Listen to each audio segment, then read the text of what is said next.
Vamos a retomar la clase. Nos había ganado el tiempo un poco y faltaba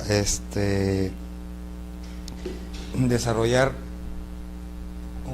algunas diapositivas. Habíamos estado viendo el tema relacionado con las fuentes del derecho constitucional y ahí habíamos establecido a manera de recuerdo, habíamos establecido que las fuentes del derecho constitucional eran tres: las históricas, las reales y las formales. Nosotros hemos trabajado hasta las fuentes reales, también hemos hablado de las fuentes formales, donde vimos que habían dos tipos de fuentes formales: las directas y las indirectas. Y en las fuentes formales directas establecimos que estaban conformadas por la legislación constitucional, que estaba comprendida por la Constitución propiamente dicha, por las leyes orgánicas, por las leyes constitucionales, las leyes constitucionalizadas. Esas eran las fuentes formales primarias, ¿no? Y luego hemos visto las leyes, las fuentes o la legislación constitucional secundaria, en donde está la ley orgánica y las leyes de desarrollo constitucional. Hasta ahí hemos avanzado, hasta ahí hemos trabajado. La otra fuente formal directa es la jurisprudencia constitucional. Y como ya todos manejamos la definición de lo que es jurisprudencia, entendemos que por jurisprudencia constitucional comportan el conjunto de fallos o sentencias dictadas por el órgano jurisdiccional con atribuciones de ejercer control de constitucionalidad, ¿no? Y que son de carácter vinculante. Esta es una fuente fundamental, sobre todo en aquellos estados que están adscritos al modelo del judicial review o al modelo de revisión judicial. La jurisprudencia constitucional ha reportado contribuciones importantes al desarrollo del derecho constitucional, ¿no? Por ejemplo, hay una jurisprudencia en el constitucionalismo norteamericano, que es el caso Marbury versus Madison,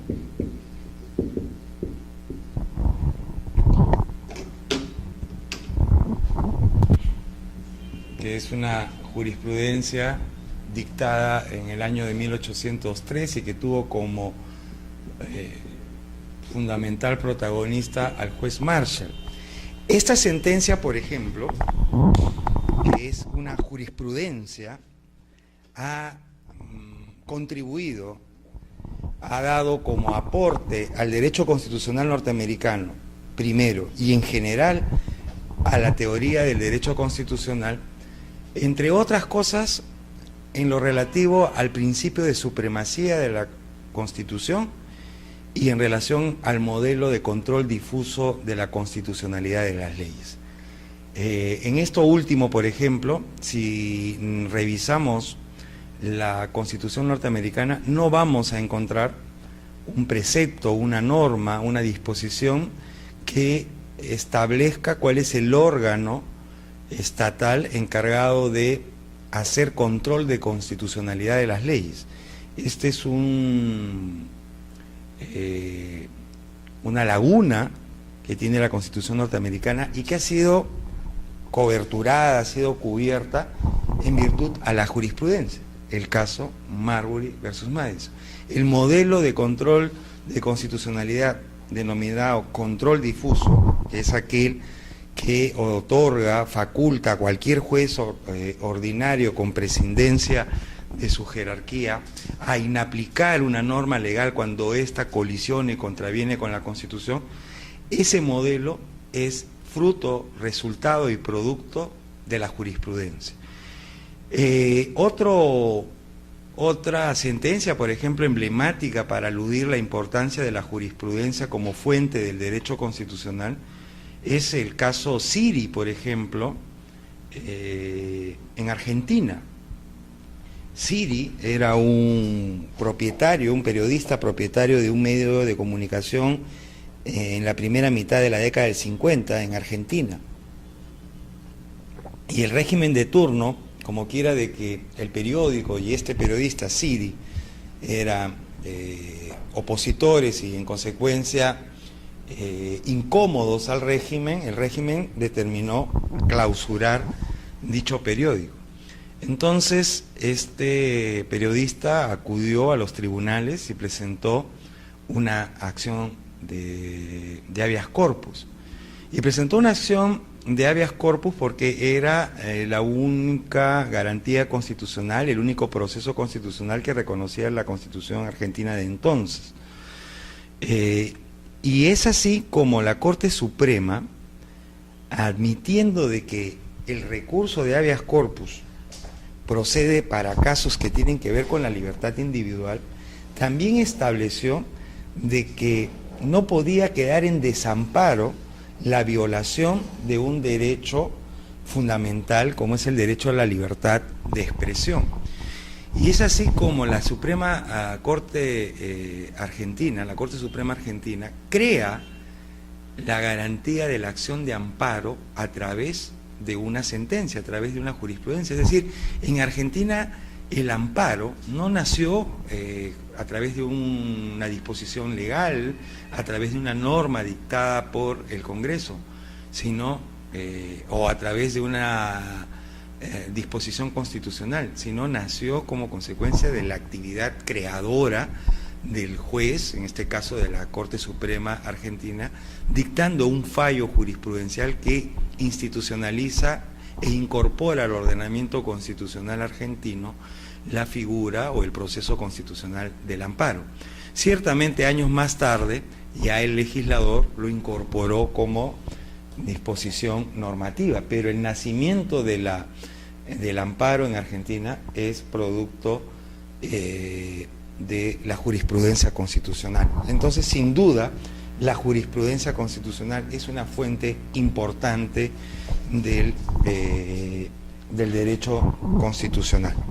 Luego tenemos la costumbre, ¿no? La costumbre constitucional, que alude al conjunto de actos de naturaleza jurídico-político reiteradas en el tiempo y que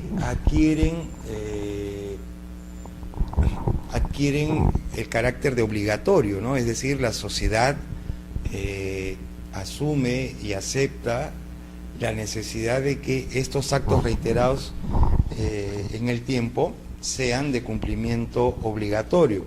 Con lo cual podemos advertir que la costumbre constitucional está conformada por dos elementos, un elemento material y un elemento espiritual. El elemento material son los actos, ¿no?, reiterados, o la práctica reiterada y constante de naturaleza política jurídica. Eso es el elemento material de la costumbre, la reiteración de actos en el tiempo.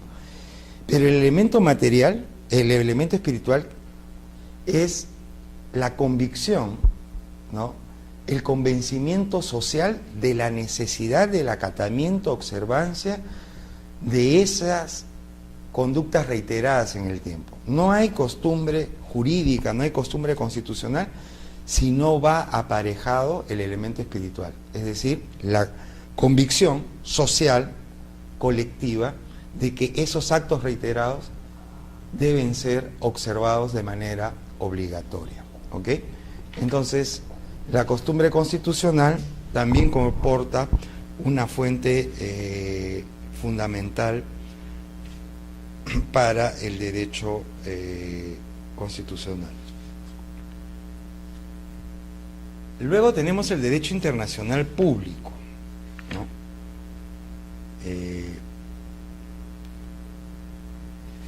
El derecho internacional público, que entendemos por derecho internacional público el conjunto de reglas de conducta estimadas como obligatorias para los estados, y no solo para los estados, sino para los demás sujetos del derecho internacional. Reglas que están recogidas fundamentalmente en la costumbre y en los tratados internacionales, ¿no? De un tiempo a esta parte, la jurisprudencia, el derecho internacional público comporta una fuente importante para el derecho constitucional, sobre todo en el tema de derechos humanos y en el tema de derecho a la integración. Esas dos materias encuentran en el derecho internacional público una fuente importante, ¿no? Y eso se ve reflejado, por ejemplo, en la normatividad constitucional que se dicta o en la jurisprudencia constitucional que se expide, que tiene sustento, base e inspiración en fallos o en instrumentos internacionales, ¿no? Por ejemplo, la Convención Americana de Derechos Humanos o las opiniones consultivas de la Comisión Interamericana, o en su defecto las sentencias de la Corte Interamericana de Derechos Humanos, ¿no? Con lo cual eso revela de que que el derecho constitucional se nutre, se inspira, se basa en esta fuente que es el derecho internacional público. Y finalmente, las fuentes formales indirectas, que están conformadas por la doctrina y los principios constitucionales. La doctrina constitucional es una fuente formal indirecta que está comprendida por el conjunto de estudios, análisis, opiniones o reflexiones de los especialistas, de los juristas en materia constitucional, que tienen una apreciación, una reflexión sobre temas constitucionales y que sin duda tienen la importancia de orientar, ¿no? A las fuentes formales directas, ¿no? La doctrina constitucional no tiene un carácter vinculante, obligatorio, pero sin duda comportan una orientación que inspira las fuentes formales directas. Y finalmente los principios constitucionales, que son este conjunto de ideas rectoras, ¿no? Que sirven también de sustento, de orientación al constitucionalismo expresado en las fuentes directas.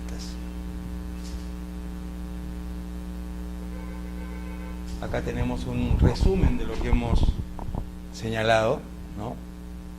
La legislación constitucional primaria, la Constitución, las leyes constitucionales, las leyes constitucionalizadas, que ya fueron objeto de explicación en la clase pasada, la legislación constitucional secundaria, leyes orgánicas, leyes de desarrollo constitucional.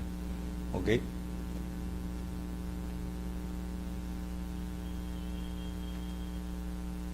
Y ahora vamos a ver, para cerrar estas diapositivas que quedaron pendientes de la clase pasada, el tema de la estructura de la Constitución.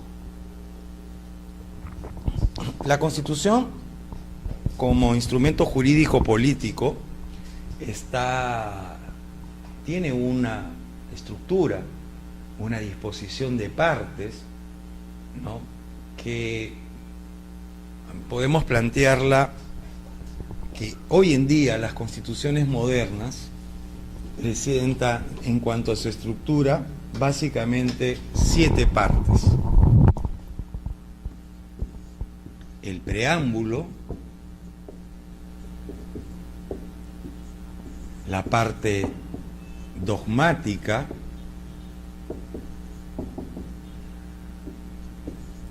la parte orgánica, la fórmula de revisión, la fórmula económica, la fórmula garantista y por último el apéndice.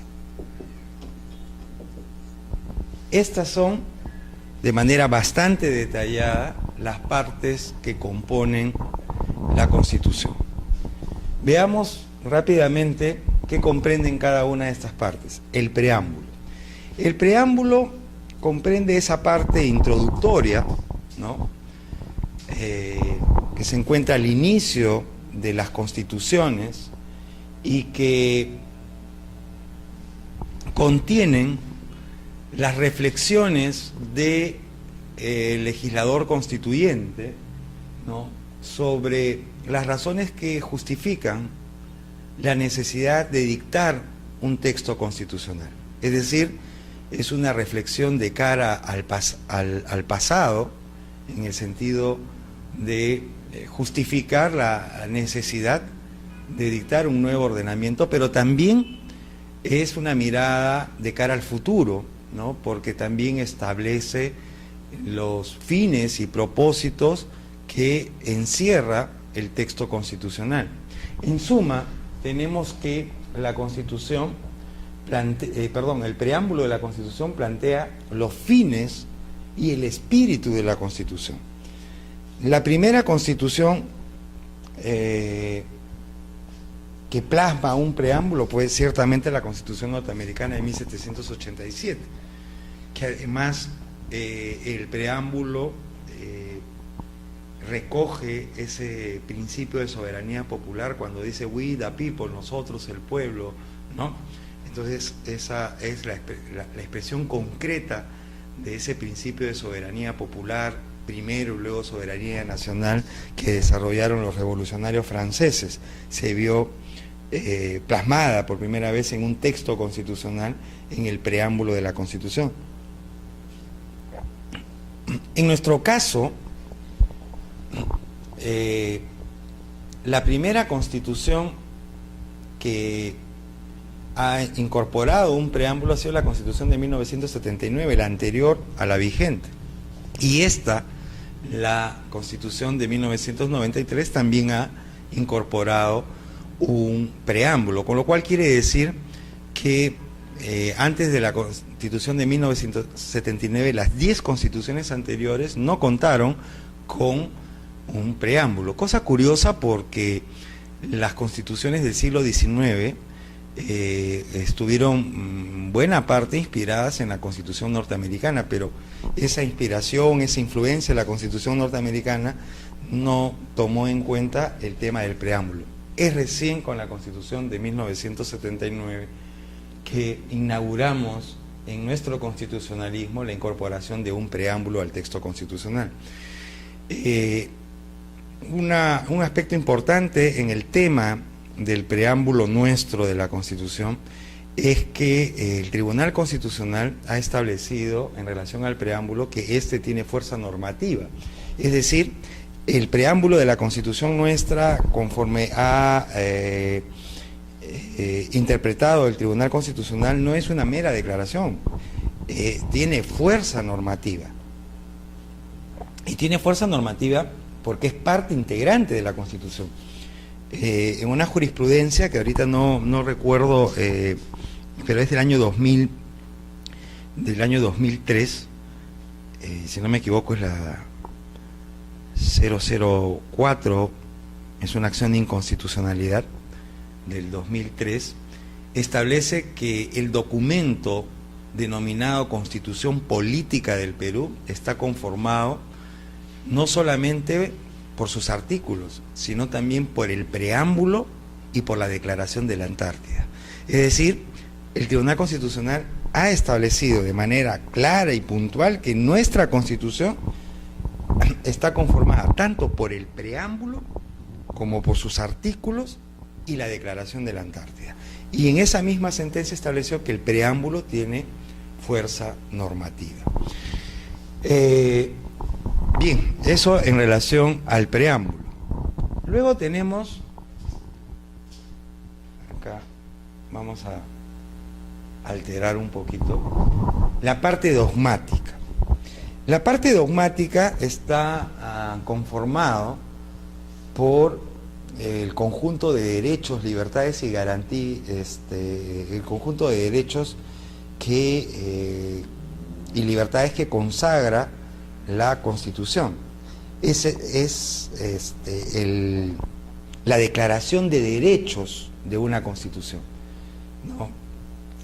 Las primeras constituciones incidieron mucho en esta parte, al punto de sostenerse en el siglo XIX, en el constitucionalismo del siglo XIX, que el derecho constitucional era fundamentalmente una técnica de libertad, expresión que buscaba enfatizar que lo fundamental, central y lo más importante del derecho constitucional era la parte relativa a los derechos, a la parte dogmática.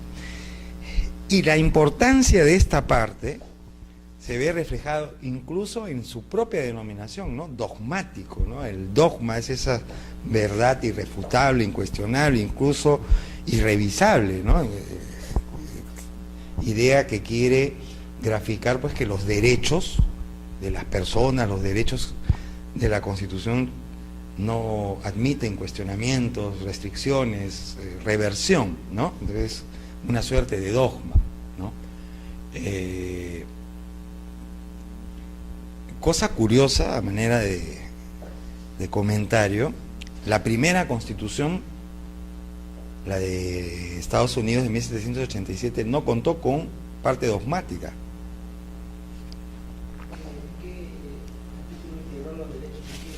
No. Los norteamericanos dictaron la Constitución en 1787 y entre 1789 y 1791, en un lapso de 2 años, hicieron las 10 primeras enmiendas de la Constitución, que es lo que ellos llaman el Bill of Rights norteamericano, que viene a ser su catálogo de derechos, ¿no? Su declaración de derechos, ¿no? Son las 10 primeras enmiendas de la Constitución norteamericana. O sea, la redacción original, inicial de la Constitución norteamericana no contaba con un catálogo de derechos.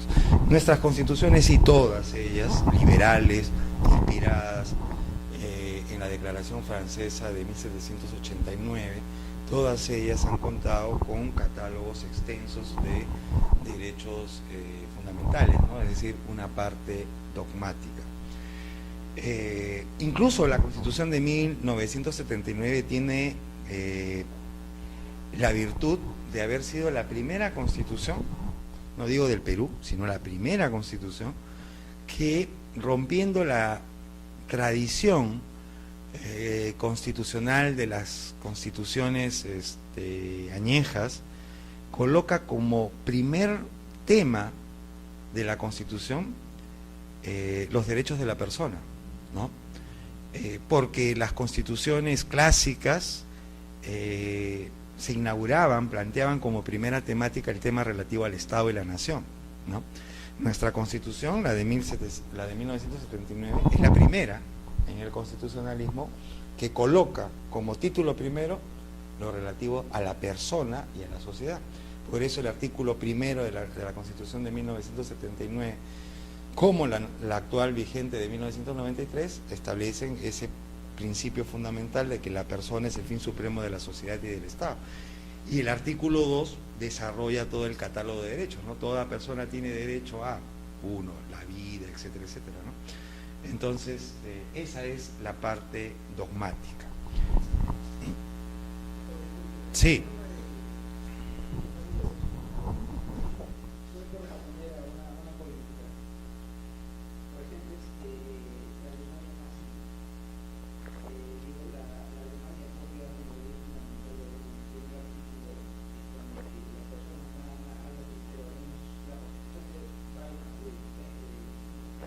de Weimar.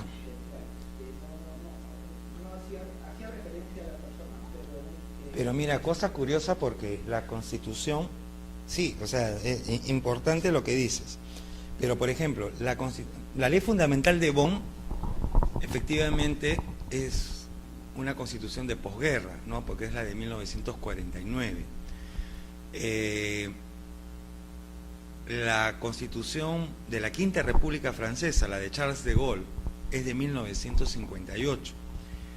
Y la Constitución italiana, por ejemplo, posguerra también, del año 47. Estamos hablando de 3 estados que sufrieron de manera directa los horrores de la Segunda Guerra Mundial, pero curiosamente ninguna de esas 3, el catálogo de derechos se encuentra en el primer título de esas constituciones, ¿no?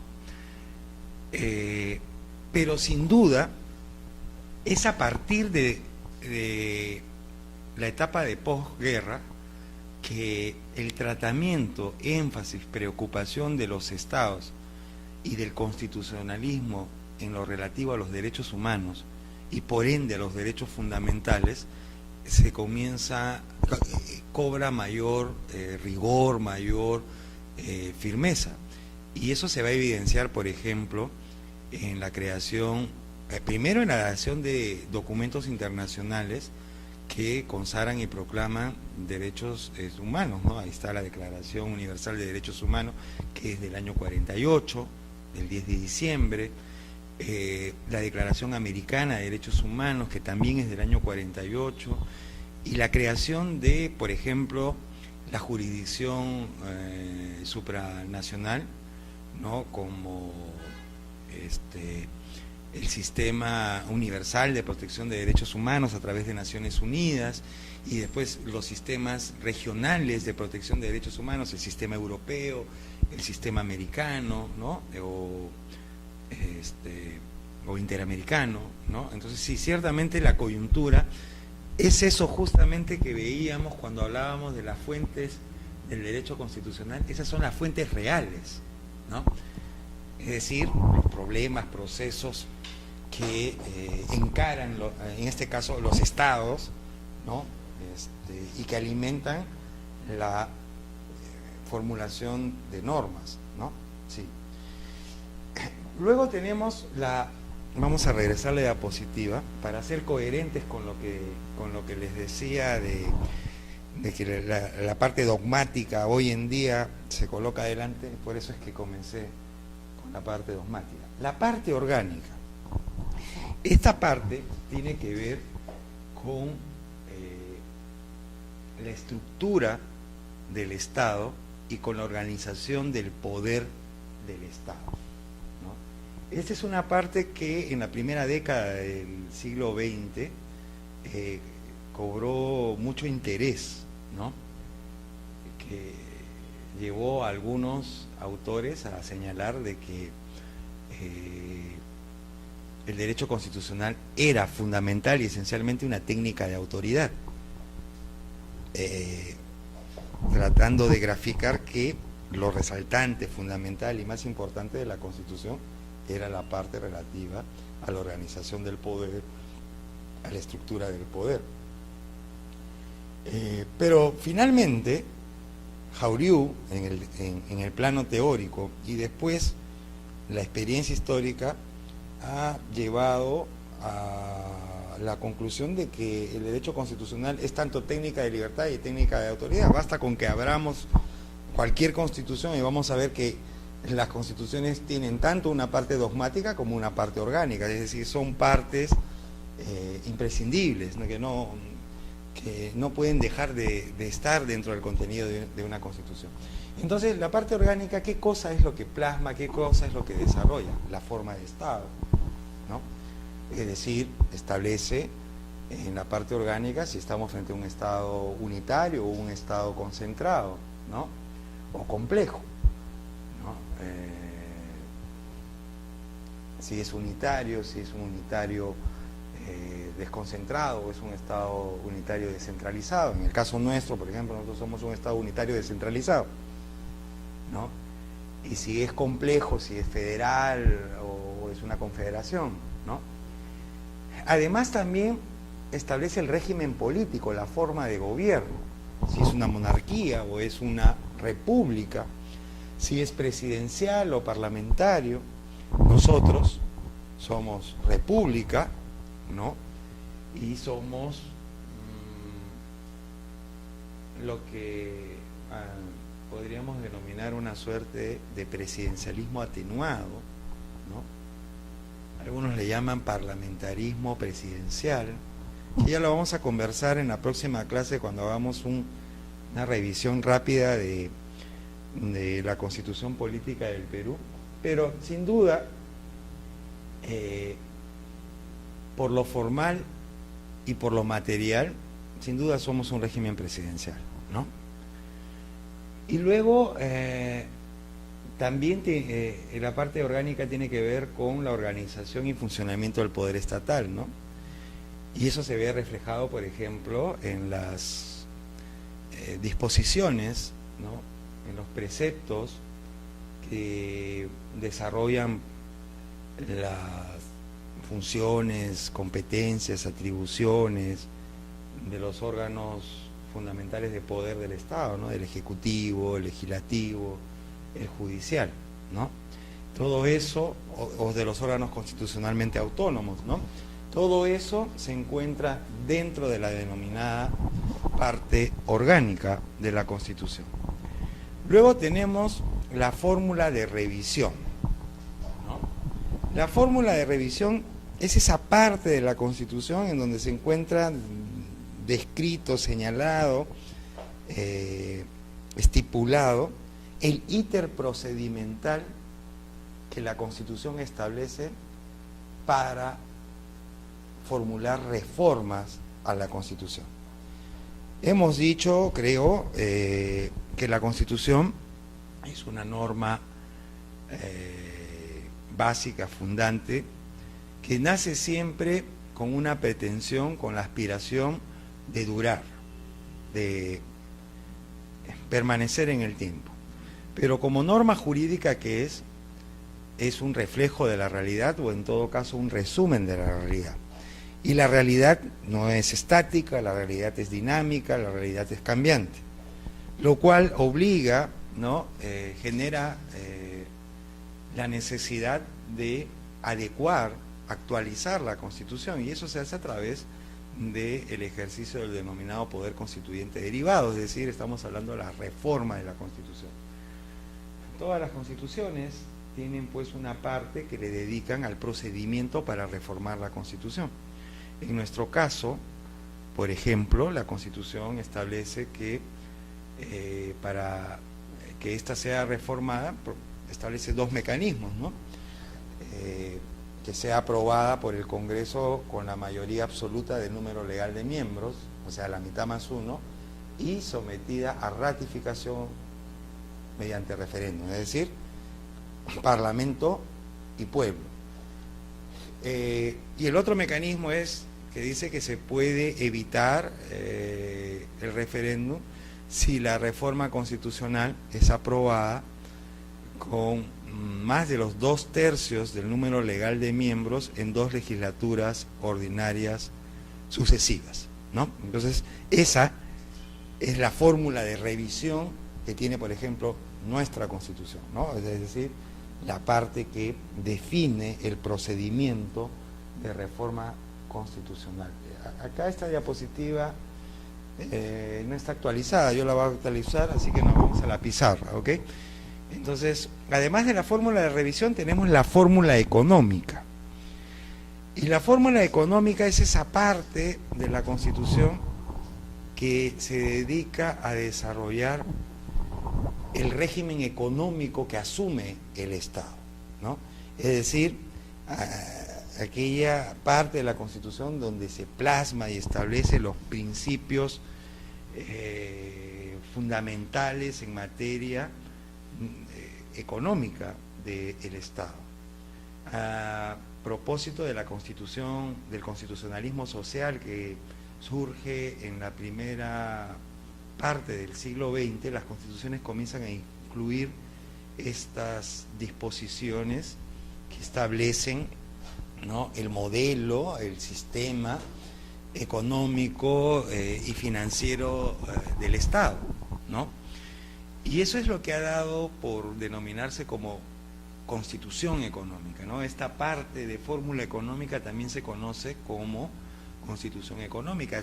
Su importancia es de tal punto que hay una suerte de subespecialidad constitucional que es el constitucionalismo económico, ¿no?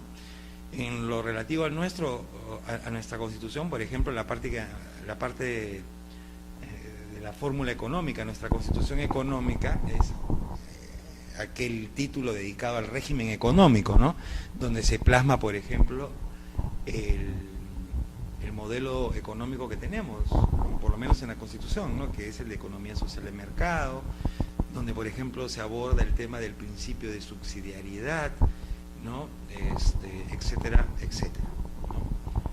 Luego tenemos la fórmula garantista, ¿no? Esta parte de la Constitución está dedicado a los procesos constitucionales, es decir, aquellos procesos tuitivos, ¿no?, que permiten garantizar el goce pleno y efectivo de los derechos, ¿no?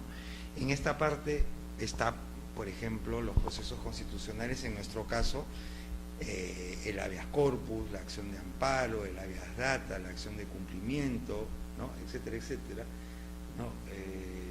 Porque sin la existencia de una fórmula garantista, es decir, sin la existencia de procesos constitucionales tuitivos de los derechos pues simplemente quedarían en una mera proclama, en una mera declaración, si es que no existen fórmulas efectivas que restituyan un derecho vulnerado o, en todo caso, protejan frente a la amenaza de la violación de los derechos recogidos en la Constitución, ¿no?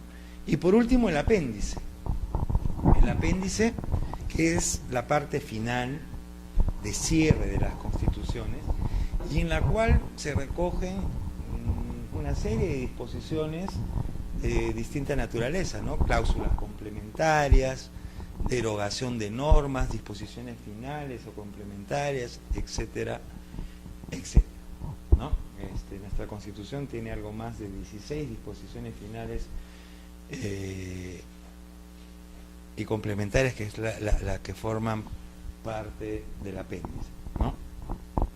Bien, eso es entonces lo relativo a la estructura del Estado.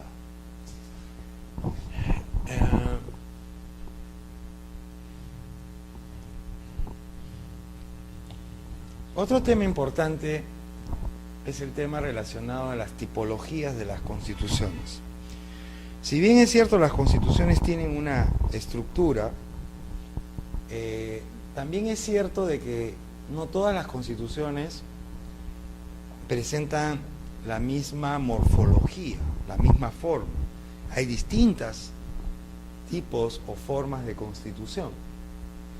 Y acá yo les presento una tipología morfológica que comprende 6 tipos o 6 tipologías: las constituciones rígidas y flexibles, las escritas y no escritas, las unitarias y complejas,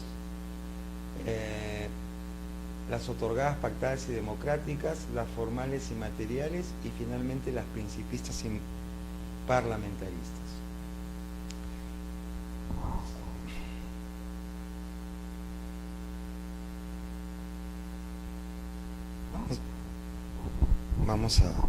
Tengo otra diapositiva donde están mejor trabajadas.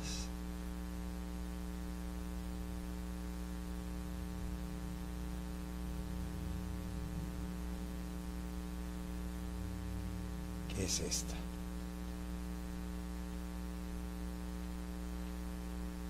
¿Ok? Vamos a ver el primer grupo, rígidas y flexibles. Las primeras también son denominadas constituciones firmes, Y estas constituciones, rígidas o firmes, presentan la característica de ser constituciones que para su modificación o reforma se requiere de un procedimiento especial, ¿no? Es decir, un procedimiento distinto, diferente al que se sigue para la modificación o reformas de normas ordinarias, ¿no?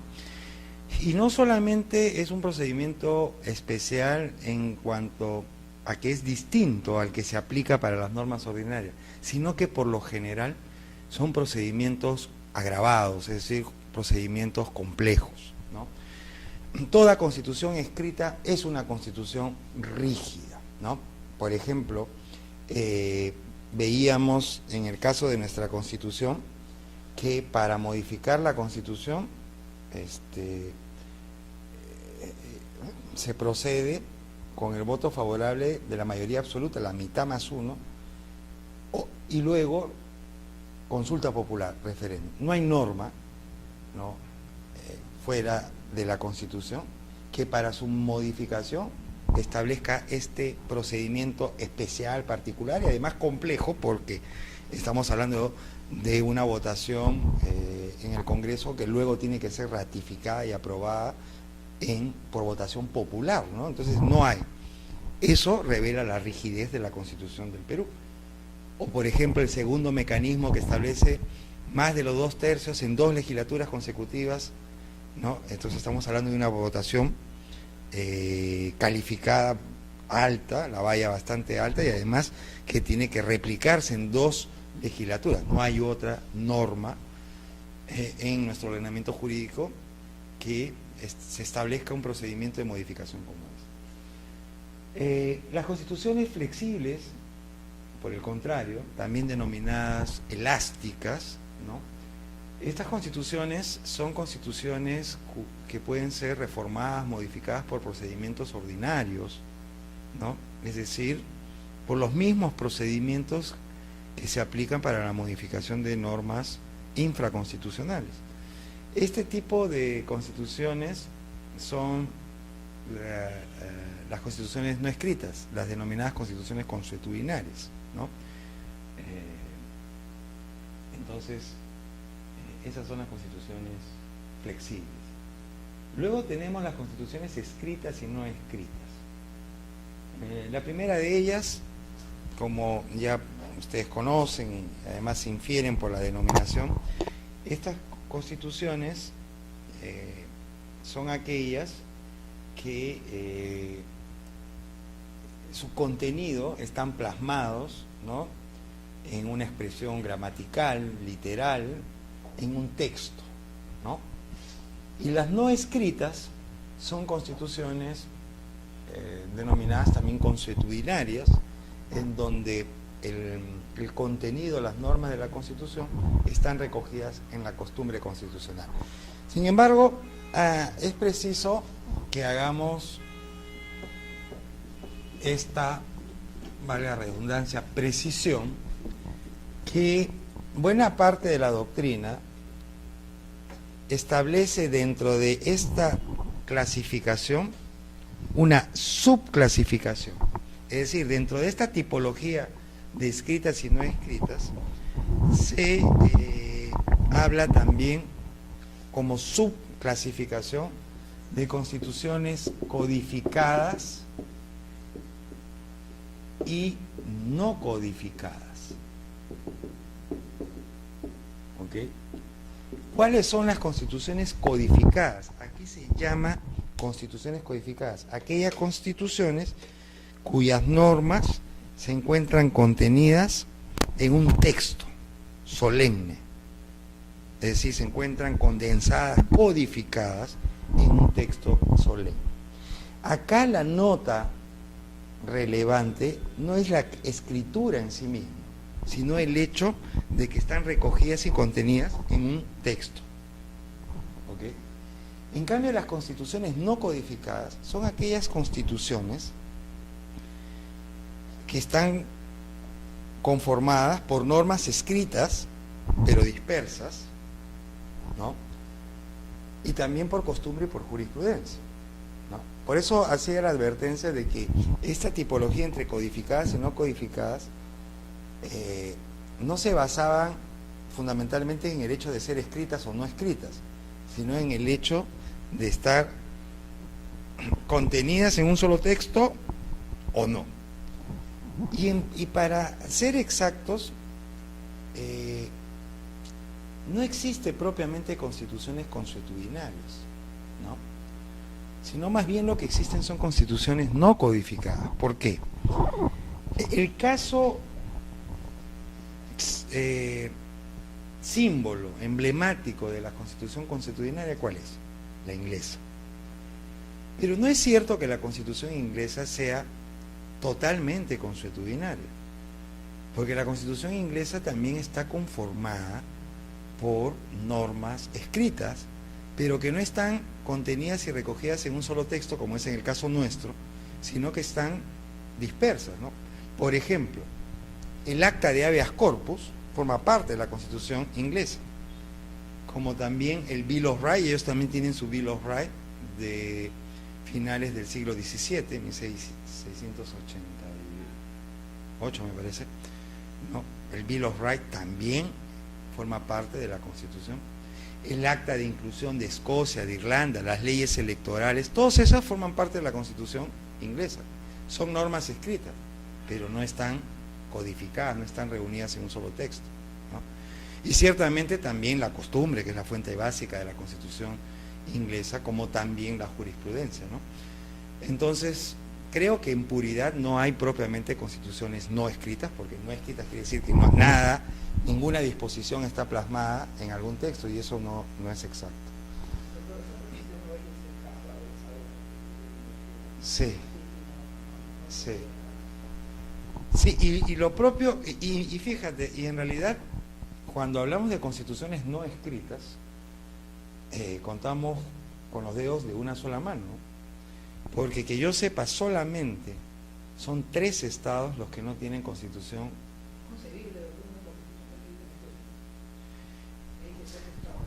Sí, Inglaterra, Israel y Nueva Zelanda, no hay más. Claro, porque el mismo caso de Inglaterra es Israel y Nueva Zelanda. En realidad son los menos, ¿no? Porque desde la aparición del movimiento constitucionalista liberal, siglo XVII, siglo XVIII, uno de los postulados del movimiento constitucionalista liberal fue, entre otras cosas, pero uno de los postulados fundamentales fue enarbolar la bandera de la necesidad de que los estados editen constituciones preferentemente escritas.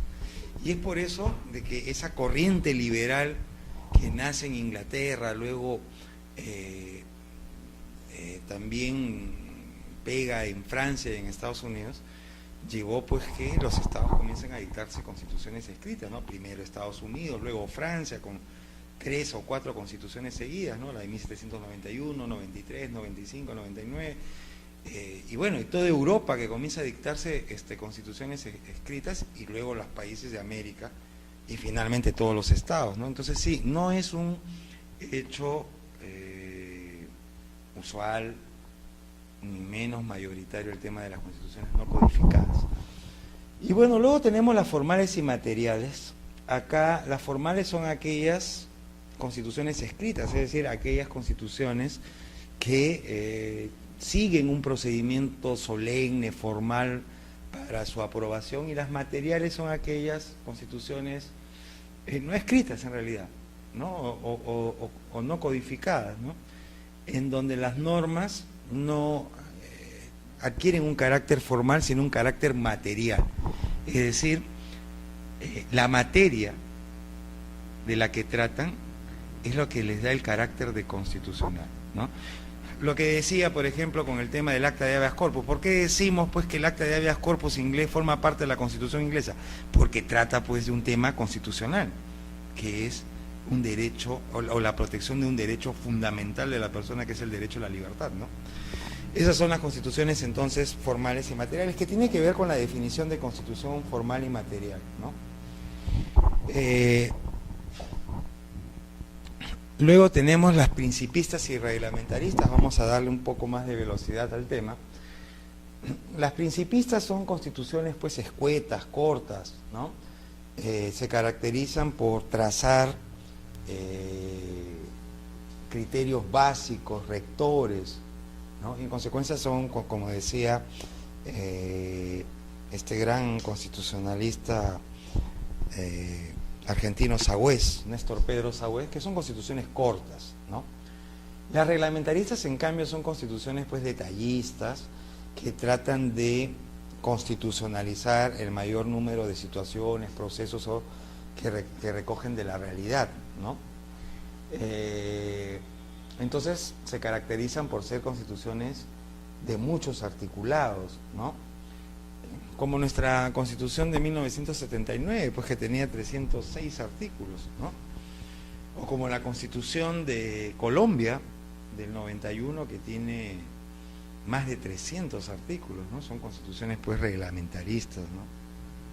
Luego tenemos las constituciones otorgadas, pactadas y democráticas. Las primeras son aquellas establecidas unilateralmente por un órgano estatal. Estas se dan básicamente en monarquías absolutas, ¿no? Y como dice Domingo García Belaúnde, son aquellas constituciones que nacen como expresión o reflejo de un acto de gracia del soberano, ¿no? Es decir, el soberano en un acto de bondad, de gracia, le otorga a su pueblo una constitución, ¿no? Está ahí la Constitución rusa de inicios del siglo XX, dictada por el zar Nicolás II, ¿no? Es decir, tiene como fuente de formulación un único órgano estatal. Las pactadas más bien son constituciones que nacen de los acuerdos, de los pactos, pues alianzas que genera un órgano estatal con la comunidad o con un sector mayoritario de la comunidad. Son constituciones que tienen como escenario, ¿no? Situaciones de crisis agudas que obligan a que el órgano de gobierno concilie, se siente a la mesa de negociación con la sociedad o los representantes de la sociedad para acordar, dictar un nuevo ordenamiento jurídico político. Y por último, las democráticas, como su propio nombre lo dice, son aquellas que fluyen libre y espontáneamente a través de mecanismos de carácter democráticos, ¿no? El poder constituyente es ejercido por el pueblo, que surge del voto popular. Luego tenemos las constituciones unitarias y complejas. Esta tipología obedece al tipo de Estado, a la forma de Estado que consagra cada una de estas constituciones, ¿no? Serán unitarias aquellas constituciones que plantean o se adscriben a la forma de Estado unitaria, como es el caso nuestro. Y serán complejas aquellas que se adscriben a forma de Estado complejo, ¿no? Como el Estado federal, el caso, por ejemplo, Estados Unidos. Desde esta tipología es una constitución compleja. Venezuela también es una constitución compleja porque es un Estado federal. Lo propio de Argentina, lo propio Brasil, lo propio México, ¿no? Hay otra clasificación que tiene que ver con el contenido de las constituciones y no con las formas, que son las constituciones ontológicas. Acá tenemos tres tipologías que las vamos a comentar rápidamente. Originarias y derivadas. Las primeras son aquellas constituciones, las originarias, que como su nombre lo dice, son constituciones que incorporan instituciones, principios, valores novedosos, ¿no? Es decir, que no tienen precedente o que no toman referencia a algunas, son producto de la inventiva del cuerpo político que dicta la Constitución. El caso, por ejemplo, de la Constitución norteamericana, es una constitución calificada de originaria porque, por ejemplo, la Constitución norteamericana de 1787 crea la figura de la presidencia de la República. No hay constitución precedente anterior que haya concebido esta institución de la presidencia de la República. La forma de Estado federal, por ejemplo, también es una creación, una originalidad de la Constitución norteamericana. La Constitución mexicana, por ejemplo, de Querétaro de 1917, que inaugura el denominado constitucionalismo social, al incorporar cláusulas económicas y sociales que no tienen tampoco precedente en otras constituciones, ¿no? Y luego las constituciones derivadas, que son, como su nombre lo dice, constituciones que toman como base, referencia, instituciones, principios y valores recogidos o contenidos en textos constitucionales originarios. Entonces estas constituciones derivadas lo que hacen es trasplantar, ¿no?, una operación de trasplante de instituciones originarias, ¿no?, de las constituciones originarias al propio contexto, a la propia realidad del Estado, ¿no? Ejemplo, prácticamente casi todas las constituciones, ¿no? La nuestra es una constitución derivada. Por ejemplo, la figura del presidente de la República lo tomamos de la Constitución norteamericana, en fin, todas las instituciones, ¿no? Pero ciertamente no son, como siempre digo en clases, no es un trabajo de copy-paste, ¿no?, sino es un trabajo de adecuación, un trabajo de trasplante, ¿no? Por ejemplo, nosotros tenemos la figura del Consejo de Ministros, del gabinete, ¿no?, y eso es propio del parlamentarismo. Sin embargo, nuestro gabinete ministerial, nuestro Consejo de Ministros, no reviste todas las características ni cuenta con las funciones y atribuciones propias de un gabinete, de un sistema parlamentarista, ¿no?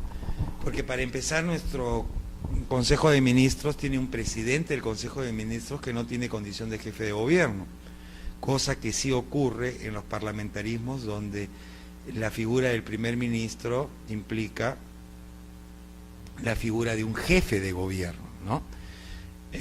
Bueno, esas son entonces las constituciones derivadas. Luego tenemos esta tipología, que es una tipología muy clásica, muy recurrente, porque su autor es Karl Lowenstein, ¿no?, este gran constitucionalista, en un texto fundamental que se llama Teoría de la Constitución. Él plantea tres tipos de constitución. ¿Cuáles son las constituciones normativas? Las constituciones normativas son aquellas constituciones cuyos preceptos guardan una concordancia plena con la realidad política que regula. Es decir, hay una coincidencia, una sintonía entre norma constitucional y realidad, ¿no? Este tipo de constituciones son propias de las denominados estados desarrollados, ¿no?, en donde hay una correspondencia entre lo que dice la Constitución y lo que ocurre, ¿no? Por ejemplo, ¿no?, en Suiza establece, por ejemplo, la Constitución de que toda persona tiene derecho a la salud. Y ciertamente la cobertura del servicio de salud y la calidad del servicio de salud en Suiza, o de educación, realmente alcanza a toda la población, y que además se da dentro de un contexto de respeto de la dignidad de la persona, ¿no? Esas son las constituciones normativas, ¿no? En cambio, las constituciones nominales son aquellas constituciones en donde no hay una coincidencia plena, no hay una concordancia plena entre precepto, norma y realidad, ¿no? Pero eso, ¿en razón de qué? En razón de que el Estado tiene que superar algunas condiciones o factores de orden económico y social, incluso hasta también políticos y culturales, que no le permiten hasta entonces lograr que exista esa sintonía entre norma y realidad, ¿no? Es el caso de los estados denominados en vías de desarrollo, subdesarrollados o emergentes, ¿no? Como es el caso nuestro, ¿no? Siempre pongo este ejemplo, ¿no? Por ejemplo, la Constitución establece en relación al trabajo, nuestra Constitución en relación al trabajo dice que el trabajo es un deber y un derecho. Muchos compatriotas nuestros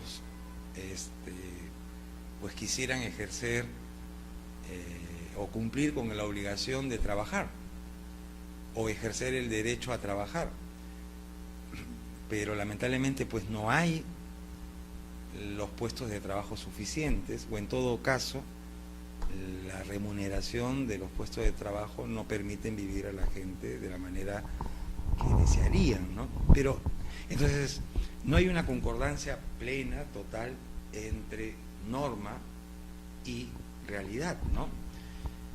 Pero eso no quiere, pero ¿eso por qué? Porque el Estado pues tiene que todavía superar algunas dificultades, algunas condiciones de orden económico y social que todavía no son totalmente vencidas, ¿no? Estas no quiere decir que son constituciones ciegas que establecen por establecer determinados derechos.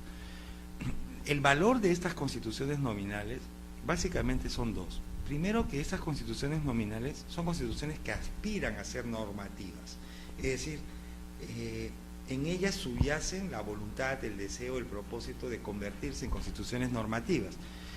Eso por un lado. Y por otro lado, porque estas constituciones nominales además imponen una suerte de tarea permanente, pendiente del Estado, ¿no? Una suerte de hacer recordar al Estado que tiene que hacer los esfuerzos, implementar las políticas y desarrollar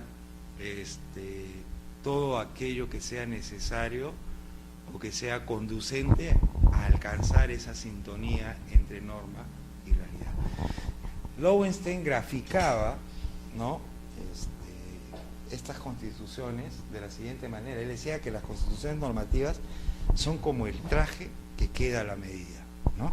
O sea, que entalla perfectamente, ¿no? Y las constituciones nominales, en cambio, es como el traje que se cuelga en el ropero hasta que uno agarre cuerpo y pueda entallar. Y luego vienen las constituciones semánticas, que son aquellas constituciones en las cuales el proceso de poder se ha detenido, se ha congelado en beneficio en favor del gobernante. Es decir, son constituciones que en la práctica el rol que cumplen son formalizar una situación de poder ya existente, ¿no? Estamos hablando de aquellos estados sometidos a regímenes autoritarios o totalitarios, donde los detentadores del poder ejercen el poder con prescindencia de lo que establece la Constitución, es decir, su fuente de poder no está en la Constitución propiamente, y la Constitución solamente es exhibida como un mero documento que formaliza una situación fáctica, una situación de hecho, ¿no? Se me ocurre siempre el caso de la Constitución de Libia, ¿no?, durante la época de Gaddafi. Esta Constitución decía, por ejemplo, que Libia era un estado árabe democrático, y ciertamente pues de democrático no tenía absolutamente nada, porque el poder estaba personalizado en Muammar Gaddafi, tenía 40 años en el poder, no había oposición organizada, menos defensa, protección de los derechos fundamentales, aun cuando había un catálogo de derechos. Es decir, era, siguiendo esta alegoría de Lowenstein, eran constituciones disfraces, o sea, ya no era un traje, sino era un disfraz. Y por último, para cerrar el tema de las tipologías, las ideológicas y las utilitarias. Las constituciones ideológicas son aquellas constituciones que expresan una visión, una cosmovisión del mundo, o sea, una ideología, ¿no? Una línea de pensamiento que busca interpretar y entender el mundo, ¿no? Este tipo de constituciones básicamente, y en consecuencia a través de estas ideas, de una ideología, justifican, ¿no?, la acción del Estado, la existencia y la acción del Estado. Son típicas constituciones ideológicas las de los estados marxistas, ¿no?, ya prácticamente en extinción, salvo el caso de China, Cuba, ¿no?, Corea del Norte, Vietnam del Norte, pero son básicamente este tipo de estados los que cuentan con constituciones ideológicas. Y las utilitarias son lo que se denominan las constituciones neutras, es decir, son constituciones que se dedican únicamente a regular la estructura, organización y funcionamiento del Estado y el rol, el papel del individuo frente al poder estatal, ¿no? Consecuentemente, evitan, ¿no?, incorporar disposiciones que revelen una determinada ideología, ¿no? Lowenstein, en relación a estas constituciones, él decía que las constituciones utilitarias tienen de ideológico lo mismo que contiene una guía de teléfonos, o sea, nada, ¿no? Son constituciones neutras. Y con eso cerramos el tema de las tipologías de las constituciones y damos paso a otro tema, el poder constituyente. El poder constituyente.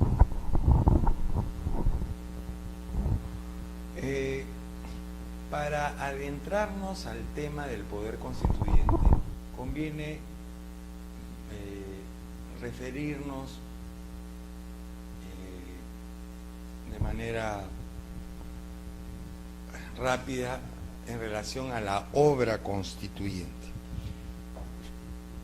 La obra constituyente comprende el acto constituyente, el poder constituyente, que lo vamos a trabajar con un poco más de detalle, y la Constitución. El acto constituyente comprenden ese conjunto de hechos, situaciones súbitas, inesperadas y extraordinarias además, que revelan y reflejan la voluntad política de una sociedad dirigida a constituir una sociedad política de una determinada manera. ¿Okay? Eso es el acto constituyente, es decir, los hechos, actos, acciones, circunstancias súbitas, inesperadas, fuera de lo común, extraordinarias, que expresan la voluntad de un pueblo de dictarse un ordenamiento jurídico político, de constituir una sociedad política. Por ejemplo, en nuestro caso, la lucha emancipadora, ¿no?, la declaración de independencia de San Martín, eso forma parte del acto constituyente, ¿no? Porque la lucha independentista, emancipadora, la proclama de la independencia, son manifestaciones, son actos que revelan una voluntad. ¿Cuál es la voluntad? De constituir una sociedad política de una determinada forma. Ese es el acto constituyente, ¿no? El poder constituyente, en cambio, es esa capacidad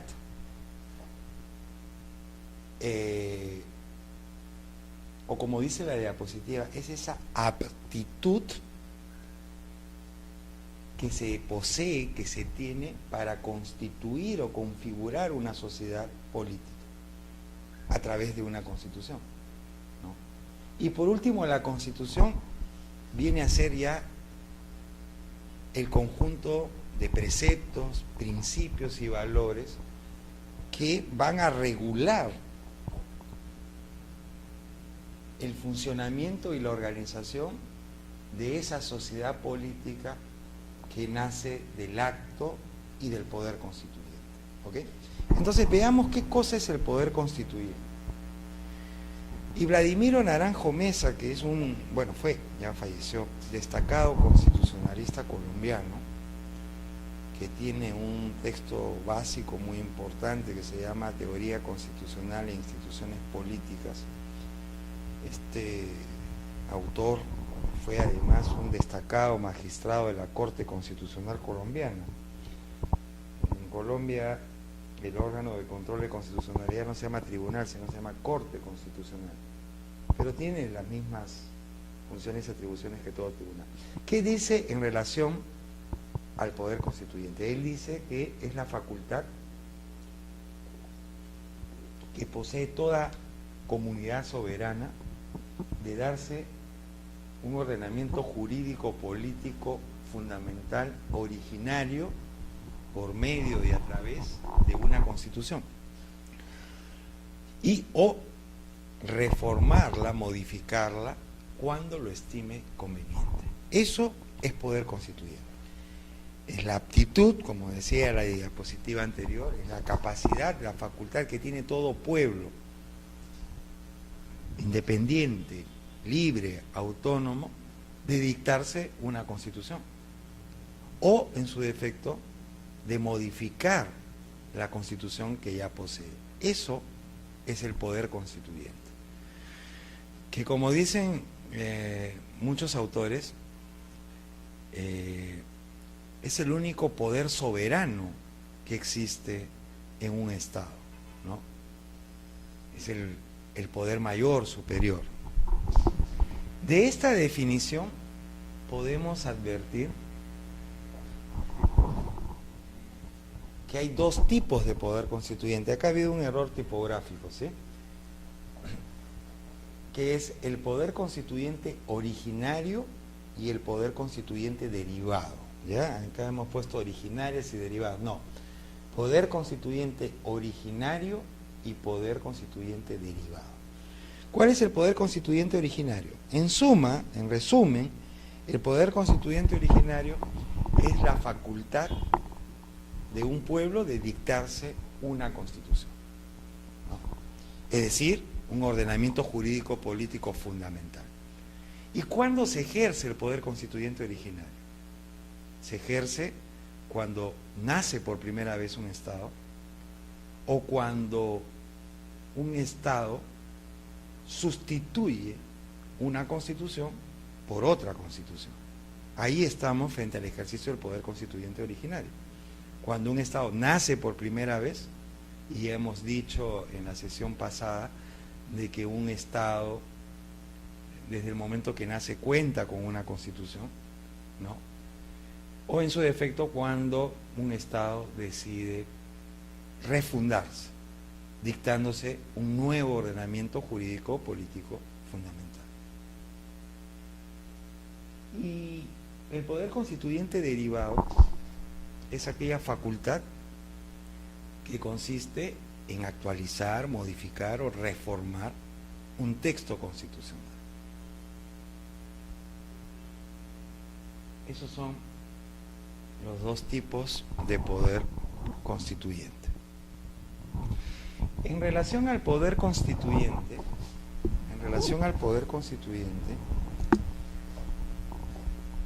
encontramos que hay una tipología.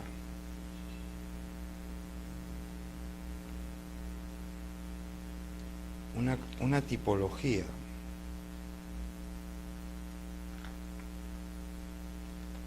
Y esta tipología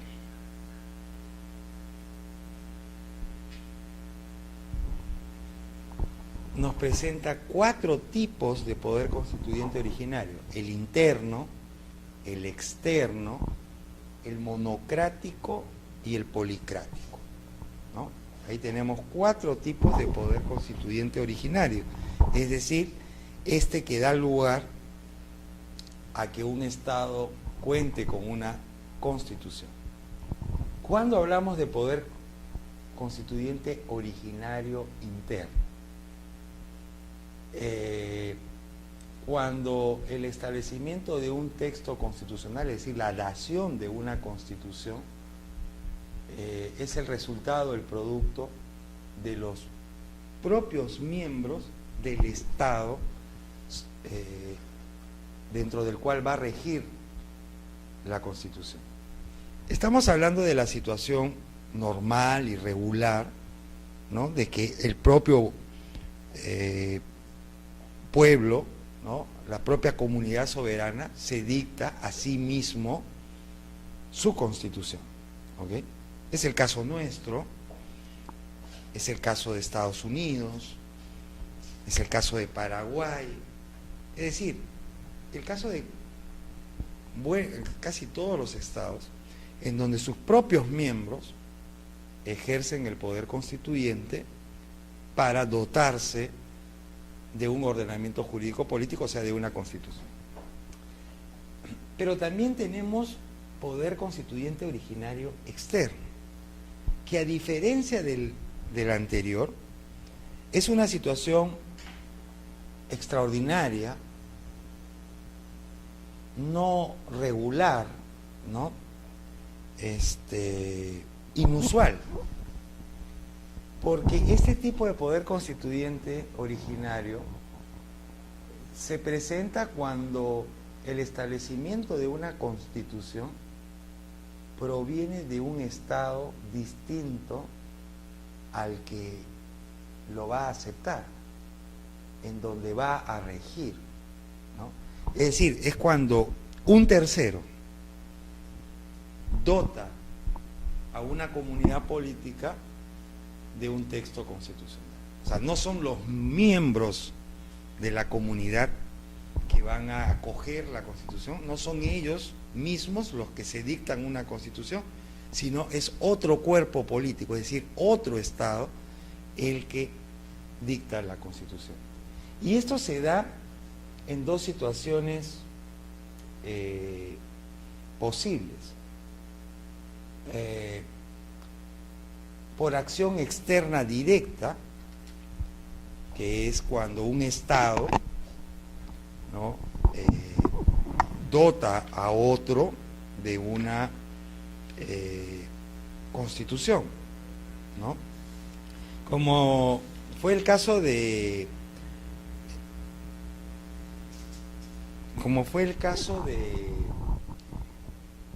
Canadá, ¿no?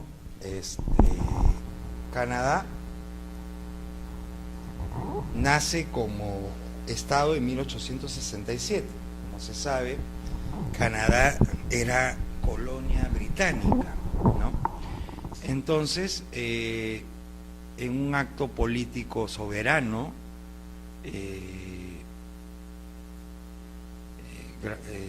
Inglaterra decide reconocer a Canadá como un Estado autónomo, independiente.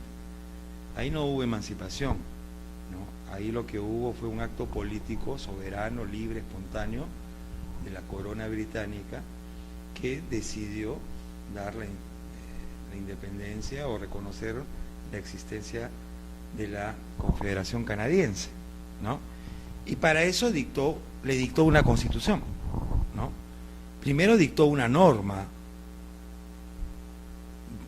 el Parlamento y ratificada por el rey, que fue el acta de la América Británica del Norte, que es el acta de constitución de la Confederación Canadiense. Y ahí está la Constitución de Canadá. Lo mismo ha pasado con Australia. El mismo caso de Canadá, con el Reino de Inglaterra, ¿no?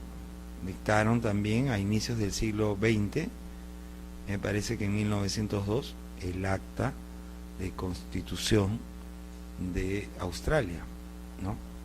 Entonces, eso es acción externa directa. También ha ocurrido con Kosovo. Su primera constitución, que fue una constitución transitoria, fue dada por Naciones Unidas, ¿no? Ellos redactaron la constitución y le dieron una constitución provisional. Sí.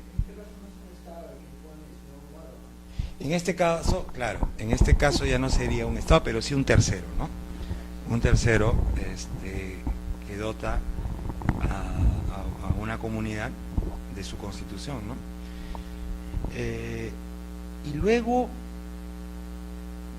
también hay poder constituyente externo por acción externa, por influencia no resistible, o por lo que también algunos llaman por fuerza no resistible, ¿no?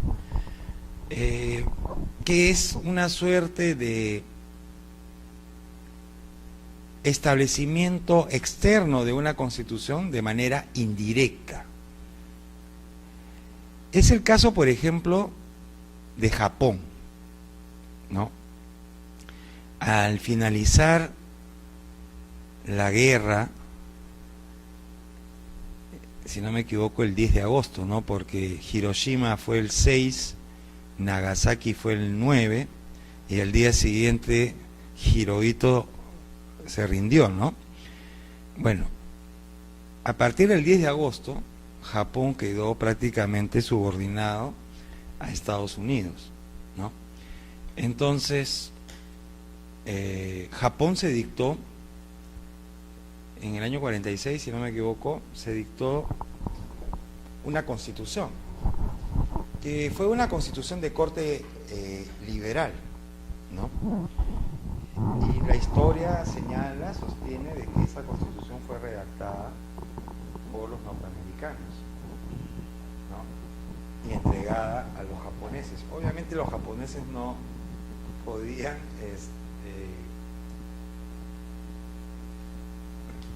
ejercer libremente su derecho a disponer de la constitución, pues porque ciertamente Japón estaba bajo presencia militar norteamericana, ¿no? Entonces los japoneses ciertamente aprobaron su constitución, pero eso es a lo que se llama por acción externa, por influencia no resistible, ¿no? O sea, prácticamente no les quedaba otra que aprobar esa constitución, ¿no? Esa constitución. Luego tenemos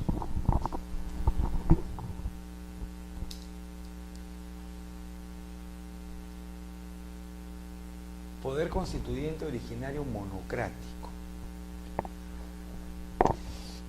Y acá estamos frente a la figura en virtud de la cual el ejerciente del poder constituyente es un solo detentador, es una sola persona, ¿no? Por eso monocrático, ¿no? Mono, uno, crato, poder, ¿no? O sea, el poder constituyente originario es ejercido por una sola persona, ¿no? Y esto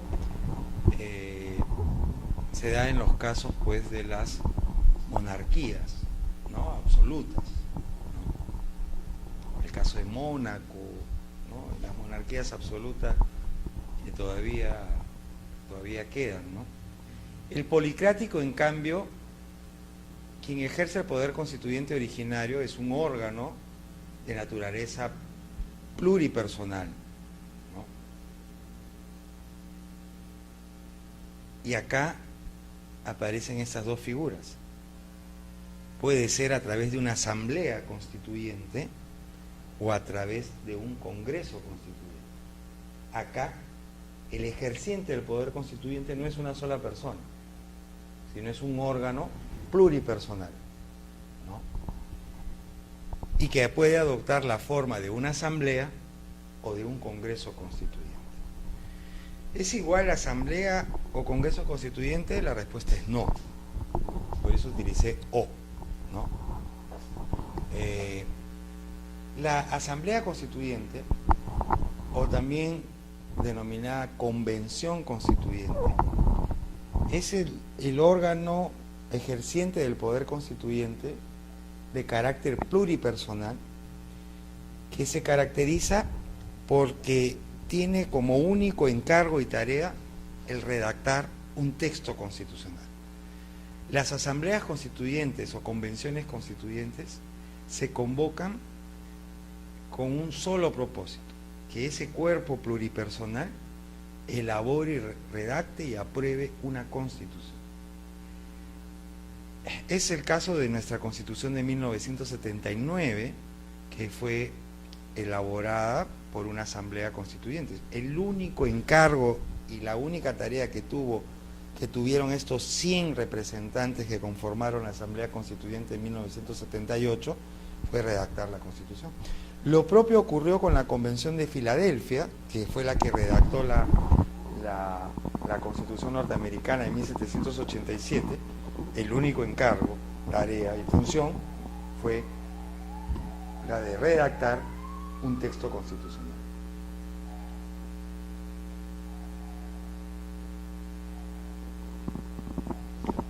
En cambio, el Congreso Constituyente es un órgano plural, pero que tiene un doble encargo. Uno, el de redactar la Constitución, y el otro, el de actuar como órgano legislativo ordinario. ¿Okay? Entonces, todo Congreso Constituyente tiene una doble función, un doble encargo. Por un lado, redactar el texto constitucional, luego de lo cual opera, actúa como un Congreso ordinario, como un Parlamento ordinario. Nuestra Constitución, por ejemplo, la vigente, la de 1993, fue dictada por un Congreso Constituyente, ¿no? Que le denominaron reiterativamente Congreso Constituyente Democrático, ¿no? No puede haber un Congreso Constituyente antidemocrático, ¿no? Entonces, este Congreso redactó la Constitución y luego de lo cual operó como un Congreso ordinario hasta el año 95, donde se convocaron elecciones para renovar el Congreso. El Congreso de 1931, que redactó la Constitución de 1993, también, por un lado, trabajó la Constitución y luego de lo cual operó como un Congreso ordinario, como un órgano legislativo ordinario,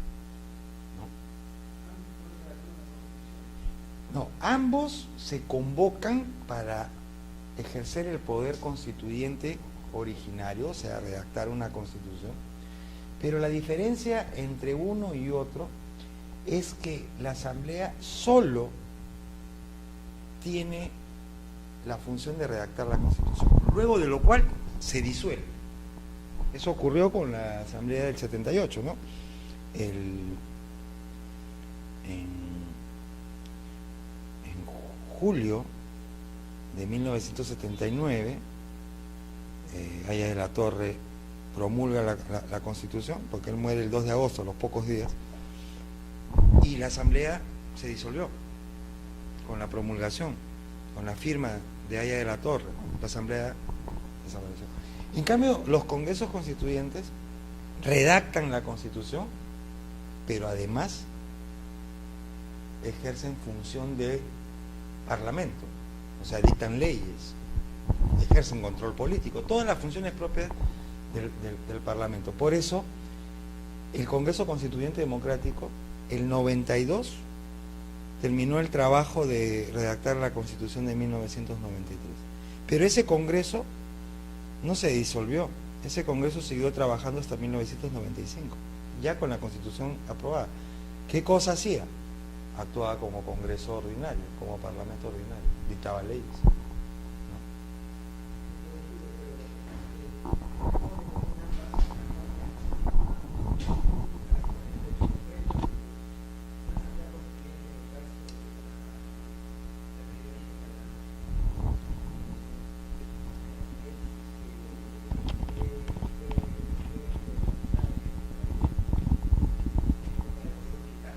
Ya.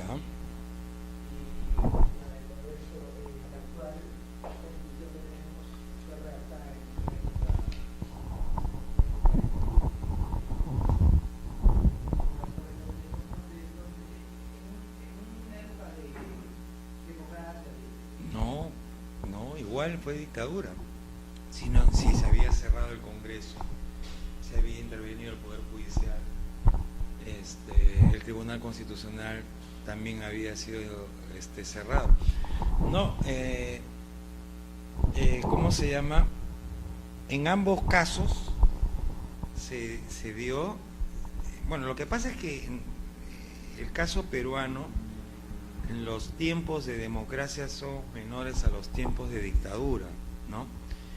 Y siempre ha habido la idea equivocada de que el Perú puede mejorar con constituciones nuevas.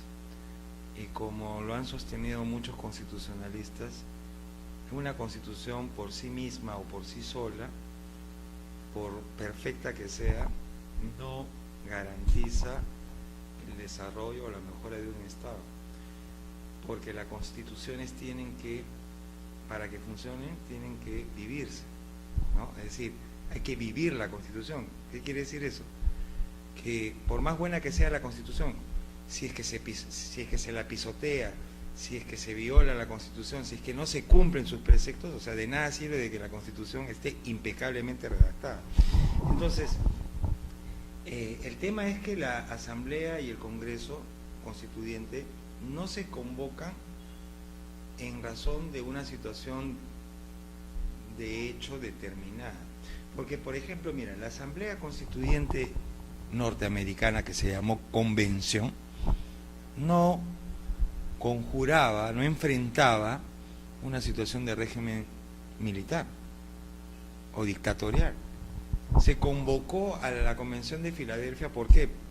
Porque las colonias norteamericanas decidieron, acto constituyente, ¿no? Decidieron que era el momento de constituir un Estado y a través de una constitución. Entonces convocaron, pero tuvieron claro de que ese cuerpo colegiado pluripersonal tenía que tener un solo encargo: redactar la Constitución y punto. ¿Ok? Entonces los norteamericanos tuvieron su asamblea constituyente para redactar solamente la Constitución. Otras circunstancias pueden exigir y demandar que el Congreso, que sea un Congreso constituyente, es decir, aprovechar ese cuerpo colegiado pluripersonal para que redacten la Constitución y también luego haga la labor legislativa ordinaria. Ejemplo, el Congreso Constituyente de 1931. Ese Congreso nació del voto popular, porque acuérdate que cuando Leguía es depuesto por Sánchez Cerro y luego Sánchez Cerro es depuesto por la Junta Militar, la Junta Militar convoca elecciones tanto para renovar el Ejecutivo y convoca un Congreso Constituyente. Y entonces ese Congreso Constituyente del 31 nació del voto popular, de elecciones libres, directas. Y entonces, pero el encargo era: redacta la Constitución y luego haz tarea de Poder Legislativo ordinario. La diferencia está no en el origen, sino en la finalidad. ¿Ok? Bueno, y sí, hemos llegado a la final de esta clase. Gracias.